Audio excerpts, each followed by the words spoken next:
Hello there! Today we've got a video I meant to make about 8 months ago but completely forgot to do.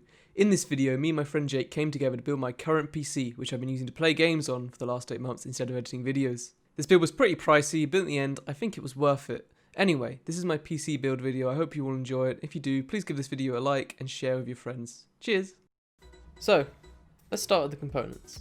Overall, all the stuff here came to £2,993.60 and was mainly bought during the 2019 Black Friday sale on Amazon. All the specs and components will be listed in the description, and I'll display the prices on the screen.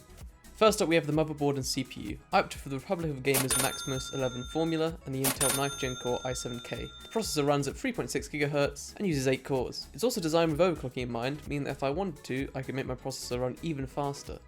Fitting with the ASUS theme, I went the Republic of Gamers STRIX 2070 Super, which are the next generation of graphics cards. They run really smooth, and I really wanted to opt for something that was new so that I wouldn't have to upgrade anytime soon. Next up, we got the CORSAIR Vengeance RGB Pro 32GB, which uses 4x8GB sticks at 3600 MHz, and the Samsung 970 EVO Plus 250GB SSD, which I plan to primarily use as a boot device. For storage, I've got 3 SEAGATE 2TB drives, each priced at about £50.99, which totals at £152.97 if you're good at maths. And that right there is priceless. To keep all these pricey bits of kit nice and cool, I bought the NZXT KRAKEN X62 water cooling heatsink, and of course all of this is housed inside the NZXT H710i, which has built-in fans and RGB lighting, with a very nice clear panel that allows me to see everything inside of the case. Whilst we're at it, I'll mention the peripherals. Most of them came from SteelSeries with the Apex Pro keyboard, Rover 600 mouse, and the QC Key Prism cloth large mouse mat. The headset came from Creative and is the Sound Blaster XH6. I didn't include it in this footage, but I also purchased a new monitor, the ASUS Tough Gaming HDR curved monitor. It is a refresh rate of 144Hz and is 1440p. And with that, that's the last of the components. Again, all of them are listed down below in the description if you guys want to see the prices and the specific specs. I'll probably link to them as well on the pages in which I bought them from. Please remember though that I did buy these on sale, so the prices might be significantly more expensive than what I got them for. Now, onto the actual construction of the PC.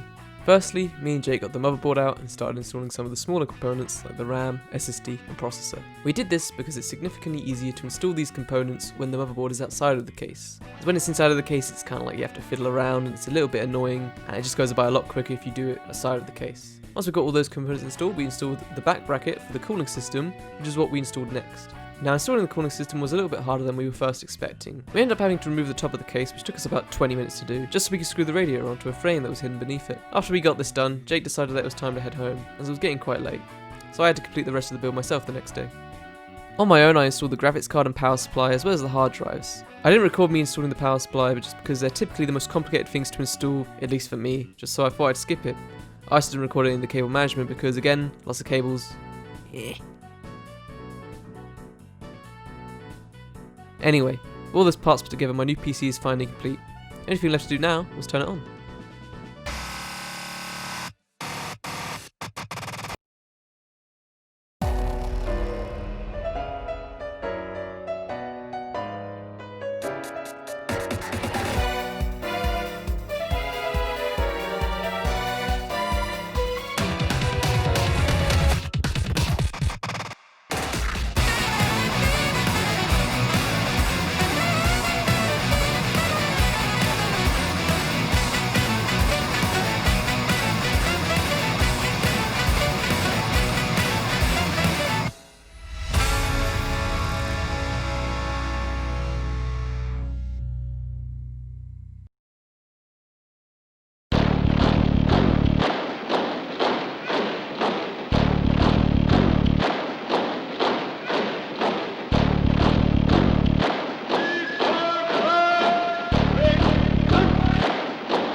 So you made it to the end of the video. Thank you for watching, I really appreciate it. Sorry I've been gone for so long. The video ended up taking a little bit longer to make. That wasn't the reason for my hiatus, I'll get into that in a later video, but I really appreciate you guys sticking around and watching this. I don't know what else to say here other than I hope you enjoyed, and I'll see you again later. Bye.